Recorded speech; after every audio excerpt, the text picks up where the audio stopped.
오늘 설교는 반은 복습이고 반은 진도 나가는 겁니다. 왜냐하면 창세기 17장과 18장이 같은 맥락으로 살펴볼 내용들이 있기 때문에 그렇습니다. 창세기 17장에서는 하나님이 아브라함 99세 때에 찾아오셔서 주셨던 언약의 말씀을 다시 한번 확인해 주십니다. 아브라함과 사레의 이름을 아브라함과 사라로 바꿔주시고 그 새 이름이 갖고 있는 바 여러 나라의 아버지, 여러 나라의 어머니, 즉 하나님이 주신 언약을 이루어 나가시면서 장차 하나님이 그려 보이시는 미래가 어떠한지 그 내용을 분명하게 그리고 소상하게 말씀해 주고 있습니다. 그러나 아브라함과 사라는 현실적으로 하나님의 하나님의 약속이 이루어지기 위한 그 과정의 한 부분, 아들을 갖는 일에 어려운 가운데 있습니다. 자신들의 육체적 조건으로 볼 때 하나님의 언약이 이루어질 가능성이 없다고 본 것입니다. 아브라함은 사라가 아닌 하갈을 통하여서 얻은 아들 이스마엘을 자신의 후사로 생각하고 또 이 같은 결정을 하나님 앞에 아뢰게 됩니다. 아브라함이 이 같은 결정을 내린 분명한 이유는 100세 된 사람이 어찌 자식을 낳을까? 사라는 90세인데 어찌 출산을 할 수 있을까라고 하는 것 때문입니다. 그러나 이러한 이유에 대하여서 하나님은 분명하게 그리고 단호하게 아니라고 말씀을 주십니다. 사라가 내년 이 시기에 이삭을 내게 낳으리라. 내년에 낳을 아이의 이름과 그 시기에 대한 분명한 말씀을 주시죠. 창세기 18장 앞절의 말씀을 보시면 아브라함이 나그네 세 사람을 영접하게 됩니다. 창세기 18장 1절을 보면 여호와 하나님이 아브라함을 찾아오셨다 말씀을 주고 있습니다. 아브라함은 정성을 다하여서 음식을 만들고 접대하고 섬깁니다. 이때 하나님께서 아브라함에게 주시는 말씀은 내년 이맘때 내가 반드시 내게 돌아오리니 내 아내 사라에게 아들이 있을 것이다 라고 하는 하나님이 지금까지 주셨던 언약의 말씀을 다시 한번 주십니다. 그런데 이 말씀을 듣고 있었던 그 장막문 뒤에 있던 사라가 웃습니다. 웃는 이유는 창세기 17장에서 아브라함이 보였던 반응과 동일합니다. 내가 노쇠하였고 내 남편도 늙었는데 어찌 아이를 낳을 수 있겠는가 라고 하는 것입니다. 이것은 사라가 단정적으로 말한 것입니다. 사라가 단정적으로 말한 이유는 창세기 18장 11절에 나옵니다. 사라의 생리가 끊어졌습니다. 지금 이 상황에서 아브라함이 늙었고 사라의 생리가 끊어진 상황에서 아이를 낳는 것은 자연에 상반된 것입니다. 현실에서 있을 수 없는 일이고 누가 보더라도 불가능한 일입니다. 아브라함과 사라는 이러한 내용을 보편적인 자연법칙이나 이치나 순리에 따라서 고민을 하고 생각을 해보고 있죠. 이러한 자신의 생각들이 결코 하나님이 주시는 언약의 내용들을 담을 수 없다라고 하는 조건에 고정을 시키게 됩니다. 그래서 극복될 수 없는 그리고 극복할 수 없는 조건에 묶여짐으로 인하여서 자신들 삶 속에 하나님의 약속이 이루어지기란 불가능하다는 결론을 갖게 됩니다. 그러나 지금 아브라함은 약속을 맺고 있는 대상이 누구인지 잘 보아야 합니다. 아브라함이 약속을 맺고 있는 대상은 사람이 아닙니다. 사람은 부족하고 모자란 것이 많이 있기 때문에 또 자기의 마음대로 상황을 만들어갈 수 없기 때문에 약속을 했지만 그 약속을 지키지 못하는 경우가 있을 수 있습니다. 그러나 지금 언약을 맺고 있는 대상이 하나님이십니다. 초월적인 존재이시고 창조주이십니다. 말씀으로 세상을 창조하신 분이시고 무에서 유를 만드신 분이시고 못하실 일이 없으신 전지전능하신 하나님이십니다. 그래서 아브라함은 사람에게서는 기대할 수 없지만 하나님에게는 기대를 가져야 하는 자리에 있고 사람에게서는 소망을 가질 수 없지만 하나님에게서는 소망을 가질 수 있다는 자리에 서는 것이 마땅합니다. 그것이 하나님이 언약의 과정 가운데서 끌어가시는 아브라함, 그 언약 안에서 아브라함이 보여야 하는 당연한 반응인 것입니다. 이러한 믿음의 반응을 내지 못하는 것은 아브라함이 아직 하나님이 어떤 분이신지, 그 하나님이 이루실 일들이 얼마나 풍성하고 부유한지에 대한 이해가 없기 때문에 그렇습니다. 하나님이 어떤 분이신지에 대한 이해를 가지지 못하면 그 하나님의 일하심을 기대할 수 없습니다. 또 하나님이 하시는 일들에 대한 기대를 갖지 못하면 그 하나님이 펼치실 위대함을 볼 수가 없습니다. 이렇게 알 수 없고 인정하지 못하면 하나님에 대한 믿음의 고백을 할 수가 없게 되죠. 그것은 하나님에게 부족함이 있거나 모자람이 있어서가 아니라 전적으로 믿음의 반응과 응답을 내지 못하는 아브라함에게 있는 것입니다. 제 아들 둘이 있는데 어렸을 때 이제 데리고 나가서 운동장에서 놀면 축구도 하고 야구도 하고 이렇게 많이 놉니다. 지금 생각해 보면 축구보다는 야구를 많이 했던 것 같아요. 그래서 야구하자. 그리고 이제 운동장에 나가게 되면 이제 글러브를 서로 끼고 이제 야구공을 던져서 이제 캐치볼을 하죠. 이제 그거 한 다음에 하는 것이 있습니다. 아이들을 운동장 멀리 보내놓고 거기까지 제가 배트로 공을 쳐서 이렇게 높이 플라이볼을 만들어 주면 아이들이 거의 그 서 있는 자리에서 이제 공을 잡는 겁니다. 이거 되게 어렵습니다. 이렇게 아무렇게나 그 표정을 그렇게 정말 어려운 일을 하시는구나 이런 표정 없이 그냥 들으시면 안 돼요. 아이가 서 있는 자리에 서서 공을 받을 수 있게 제가 멀리서 쳐준다고요. 네. 아이가 하는 일이라고는 제자리에 서서 날아오는 공만 잡으면 됩니다. 왜? 제가 너무나 정확히 쳐주거든요. 거의 좌우로 앞뒤로 한두 발자국 움직이지 않도록 제가 쳐줍니다. 그러니까 애들이 재미없다고 그래요. 날아오는 거 그냥 잡기만 하니까 재미없다고 그래요. 그래서 이제 요구를 해요. 아빠 다른 거 해요. 그럼 그 다른 게 뭔가 하면 옆에다가 공을 쳐달라는 거예요. 그러면 자기가 달려가서 그 공을 잡겠다는 거죠. 이거 좀 어렵죠.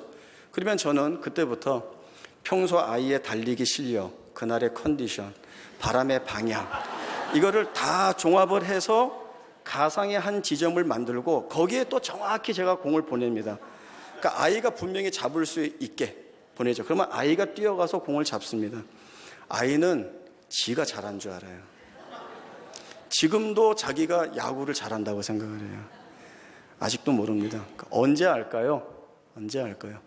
나중에 자기 애 낳아서 야구를 같이 할 때 어렸을 때 아빠랑 했던 거를 해볼 때 이게 잘 안 되면 야 이게 되게 어려운 거였구나. 정말 아빠가 놀라운 야구 실력과 운동신경을 가지고 이걸 해주신 거구나를 그때 알게 되는 거죠. 하나님의 일하심이 그렇습니다. 하나님의 일하심은 우리 머릿속에 없는 겁니다. 우리가 상상할 수 없는 겁니다. 우리가 하나님이 하신 일들을 보고 이거 하나님이 하셨어. 하나님이 은혜를 주신 거야. 하나님이 열어주시고 풀어주셨어 라고 깨닫는 것은 아주 미미한 것들입니다. 우리가 알 수 있는 거라면은 정말 미미한 거예요. 그것마저도 하나님이 알게 하셔서 아는 거죠. 상상할 수 없는 하나님의 일하심이 있습니다. 우리가 알지 못합니다. 하나님이 어떠한 일과 어떠한 일을 연계해서 그 가운데에서 생각할 수 없고 기대할 수 없는 일들을 만들어내신다는 것. 하나님이 누구를 통하여서 일하시고 그것이 내게 어떠한 결실을 맺는 일들을 만들어내신다는 것. 우리가 도저히 생각할 수 없는 일들을 하나님은 하시고 있고 하실 수 있으신 분이신 겁니다. 그렇다면 우리가 가지고 있는 문제는 뭔가 하면 우리는 늘 한계의 제한을 받고 있습니다. 한계가 있고 조건에 묶여 있고 제한받는 것이 있어서 내가 이것으로 인하여서 하지 못하는 것, 불가능한 것, 어려운 것이라고 하는 생각을 하나님과 같이 묶어버립니다. 하나님도 하실 수 없는 거예요. 내가 결론을 내립니다. 이거 어려운 일이야. 이건 있을 수 없는 일이야. 이거는 불가능한 일이야. 이 조건에서는 어떠한 것도 기대할 수 없어 라고 한다면 거기에서 일하시는 하나님조차 제한시켜버리는 그러한 잘못을 가지고 있습니다. 하나님은 제한받지 않으시는 분이시죠. 불리한 조건에 묶이심으로 인하여서 일 못하시는 분이 아니십니다. 하나님에게는 한계라는 것이 있을 수 없습니다. 그러면 하나님이 우리에게 말씀하시는 것이 무엇인가 하면 하나님은 우리에게 너희가 한계를 뛰어넘어라, 너희가 조건을 풀어라, 너희가 제한받지 마라, 그래서 어떠한 결과나 결실을 만들어내라가 아니라 하나님이 한계에 묶이지 않고 조건에 묶이지 않고 제한받지 않으시는 그 하나님의 일하심이 있기에 그 하나님께 믿음의 반응과 응답을 가지고 섰을 때 하나님이 역사하신다, 이 사실을 믿으라는 것이죠. 아브라함은, 사라는 늘 자기 조건에 묶여 있었습니다. 내가 100세인데 사라가 90세인데 어찌 아이를 낳을 수 있는가? 내가 늙었고 내 남편이 노쇠하였는데 어찌 아이를 낳는 즐거움이 우리에게 있을 수 있겠는가? 아니라 라고 분명히 말씀을 주시고, 여호와께 능치 못할 일이 있겠는가 분명히 말씀하시면서 하나님이 하실 일들을 아브라함과 사라 앞에 다시금 꺼내 놓으시는 것입니다. 하나님의 일하심에 대한 불신을 갖고 있다라고 하는 것은 죄입니다. 죄. 그것은 죄입니다. 애굽에서 나온 이스라엘 백성들이 시나이 반도 끝 시내산 앞에서 율법을 받고 그리고 성막을 봉헌한 후에 군사 편제를 하고 가나안 땅으로 향하게 됩니다. 그런데 이스라엘 백성들은 자신들만 있는 것이 아니라 그 안에 다양한 인종들이 있었습니다. 이들은 이스라엘 백성이 애굽에서 출애굽할 때 같이 따라 나왔던 자들입니다. 이들이 그 마음에 탐욕이 일어서 원망과 불평을 쏟아내자 이스라엘 백성들이 가지고 있던 불신앙이 자극을 받아서 덩달아 하나님을 원망하고 불평하는 일을 하게 되었습니다. 이들의 원망과 불평의 이유는 만나 외에 다른 먹을 것이 없다라고 하는 것입니다. 고기를 먹고 싶다라고 하는 그 말인데, 그렇다면 출애굽기 16장에 보면 애굽에서 나온 지 얼마 되지 않아서 먹을 것으로 인하여서 불평할 때에 하나님이 메추라기를 보내서 먹게 하신 일이 있습니다. 그렇다면 지금 이 불평과 원망의 내용을 불평과 원망으로 이어가지 말고 자신들이 이전에 경험했던 하나님의 은혜를 입었던 내용이 있으니까 하나님 앞에 간절히 간구하여 그 은혜를 다시금 입기를 바라는 것이 옳은 이스라엘 백성들의 모습입니다. 그러나 그 이전에 베풀었던 은혜는 온데간데 없이 다시금 자신들의 처지를 한탄하는 자리에 서게 됩니다. 이스라엘 백성들의 원망을 들으신 하나님이 모세에게 말씀을 주십니다. 한 달 동안 고기를 먹게 해주겠다라고 하는 것이죠. 이때 모세마저도 하나님의 이 말씀에 제동을 걸고 나섭니다. 하나님, 이 백성이 60만 명입니다. 이 성경에 기록된 60만 명은 남자 장정만 쳤기 때문에 학자들은 보통 200만에서 250만 명이 될 것이라, 남녀노소 다 합치면 그 정도의 수많은 인원으로 보게 됩니다. 이 백성들이 다 한 달 동안 고기를 먹게 하시려면 양과 소를 다 잡은들 족하겠으며 바다의 모든 고기를 모은들 족하겠습니까? 할 수 없다라고 하는 것이죠. 이때 하나님이 모세에게 주신 말씀이 여호와의 손이 짧으냐라고 하는 것이죠. 내가 할 수 있는 능력이 한정되어 있느냐, 내 일하는 것이 한계가 있느냐라고 하는 것이죠.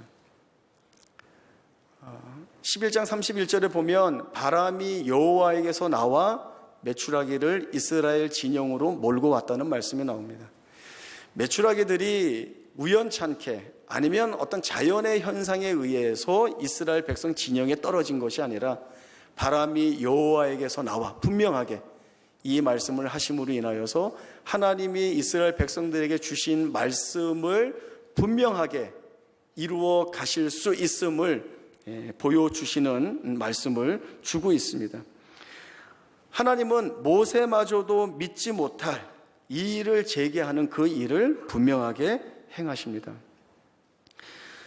우리는 모든 것에 한계를 가지고 있습니다. 시간의 한계, 공간의 한계, 조건의 한계, 생각의 한계. 사실 우리 삶의 모든 부분들이 어떤 한계 안에 갇혀 있습니다. 이것은 우리에게 제한된 것입니다. 우리에게 제한된 것입니다. 앞서도 말씀드렸듯이 하나님이 이 제한을 받지 않으신다는 것이죠. 그래서 우리가 할 수 있는 것은 이 한계와 조건과 제한을 받지 않으시는 하나님의 일하심이 말씀을 통하여서 한 사람의 생애에 관여하시고 그 생애를 어떻게 이끌어내시는지를 보여주심으로 인하여서 하나님이야말로 어떤 한계와 조건과 제한에 묶이시는 하나님이 아니라 충분히 그 하나님의 일하심을 통하여서 우리의 생애를 바꾸어 내시고 언약해 주신 말씀들을 이루실 하나님이시라는 믿음의 반응, 응답을 그 하나님 앞에 드려야 하는 이 모습을 우리에게 요구하고 계시는 것입니다. 하나님이 차근차근 아브라함을 하나님에 대한 믿음의 반응을 보일 자리로 이끌고 계시는 것입니다. 오늘 본문에 오면 하나님은 아브라함에게 소돔과 고모라 심판에 대한 말씀을 주십니다. 여기서 우리가 살펴보고자 하는 것은 하나님께서 아브라함에게 말씀하신다는 것이죠. 이 말씀하시는 것은 그저 대화를 나누신다 정도의 의미가 있는 것이 아니라 하나님이 하시고자 하는 일을 아브라함에게 말씀해 주시는 것입니다. 창조주이신 하나님, 우주의 주인이신 이 하나님이 일개의 피조물인 한 사람 아브라함에게 하나님이 하시는 일들을 말씀해 주십니다. 왜 하시나요? 하나님이 말씀해 주시기로 작정을 하셨기 때문에 그렇습니다.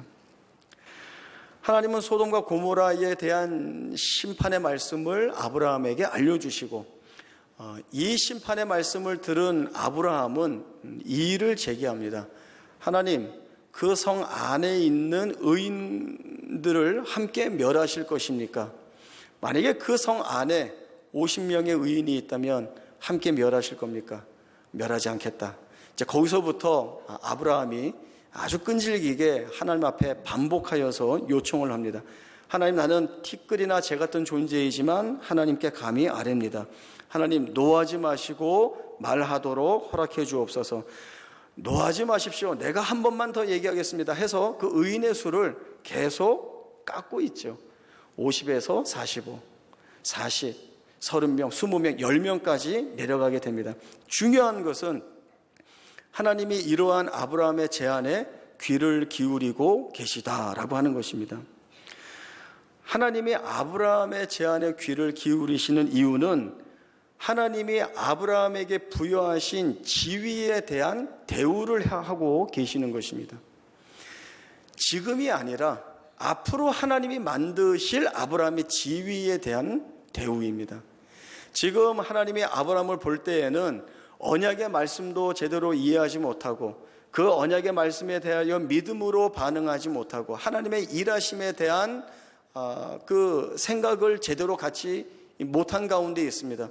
그러나 하나님이 아브라함을 부르셨고 이 아브라함을 만들어 가시는 과정 중에 있기 때문에, 그리고 하나님이 작정해 두신 것이 있기 때문에 지금 하나님 편에서 볼 때 아브라함은 믿음의 조상의 지위, 그리고 여러 민족의 아버지라고 하는 지위, 그리고 믿음으로 아들 이삭을 하나님께 바치면서 도로 죽은 가운데에서 받을 것이라고 하는 그 믿음을 고백하는 아브라함의 모습으로 그 지위에 대한 내용으로 바라보고 계시는 것입니다.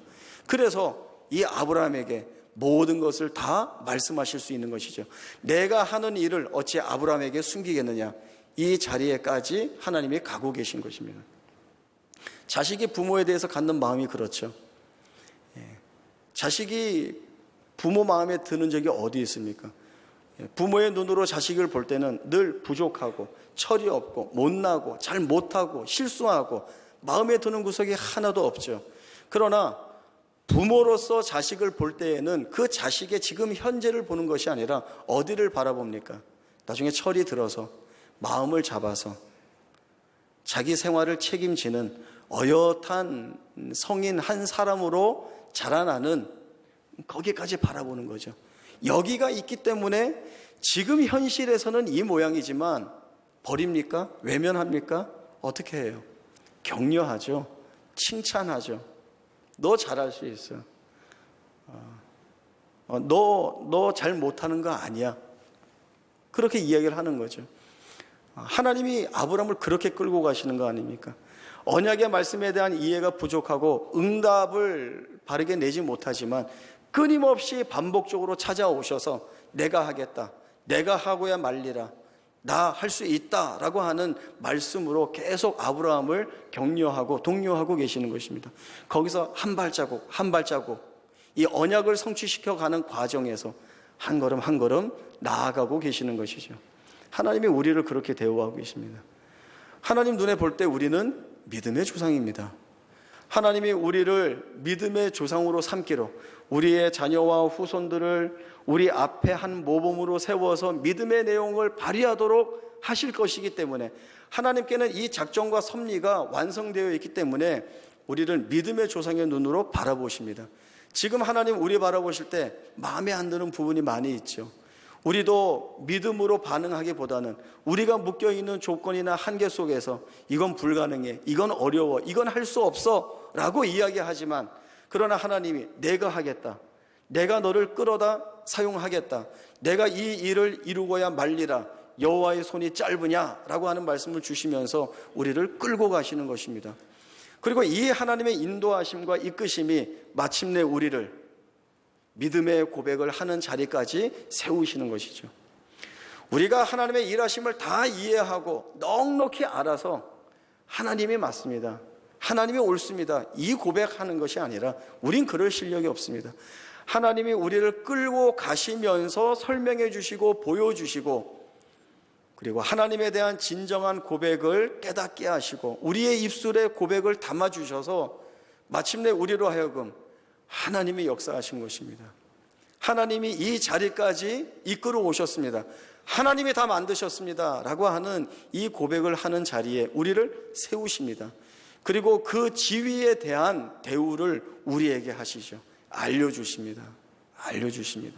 하나님이 어떤 분이신지, 얼마나 부유하게 일하시는지, 그 하나님의 창조의 능력을 동원하여서 내 생애에 관여하시고 간섭하시는 그 은혜가 얼마나 크고 놀라운 것인가를 우리에게 분명히 보여 알게 하십니다. 사실 우리 얼마나 행복한 사람입니까? 하나님의 이러한 알려주시는 은혜, 우리 안에 채워주시는 은혜가 없다면 우리가 묶여있는 한계와 그 조건 안에서 우리가 맛보게 될 낙심, 공포, 절망, 두려움, 여기에서 우리가 어떻게 벗어날 수 있습니까?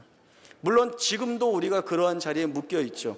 두렵죠. 되지 않을까 봐 좌절도 되고 낙심도 됩니다. 그러나 우리의 기도를 보시기 바랍니다. 우리의 기도 어떻게 합니까? 하나님 아버지, 은혜를 감사합니다. 이렇게 기도를 시작하지 않습니까? 그냥 멘트하는 건가요? 아니죠. 하나님이 이 안에서 어떻게 일하실 거라는 것에 대한 기대와 소망이 우리가 있기 때문에 우리가 이 감사의 고백을 하게 되는 것입니다. 우리가 알아서 하는 거 아닙니다. 하나님이 하게 하시는 거죠. 우리의 생애는 전적으로 하나님께 붙잡혀 있습니다. 그 하나님의 일하심이 오늘도 내일도 지금 숨쉬는 이 시간도 앞으로 하나님이 우리에게 허락하실 모든 시간 가운데에서 하나님이 분명하게 드러내시고 보여주십니다. 여호와께 능치 못할 일이 있겠느냐? 여호와의 팔이 짧으냐? 내가 일하리라, 내가 바꾸어 내리라, 내가 역사하리라, 너희의 생애를 그렇게 쓰리라. 오늘도 말씀하시고 우리와 동행을 하십니다. 이 하나님 앞에 부름받고 있는 우리의 생애를 더욱더 복된 생애로 분명히 고백하시면서 하나님이 내 생애를 어떻게 사용하셔서 무엇을 드러내실까 기대하며 여전히 변치 않는 감사의 고백을 드리고 사는 우리 모두의 복된 생애가 될 수 있기를 바랍니다.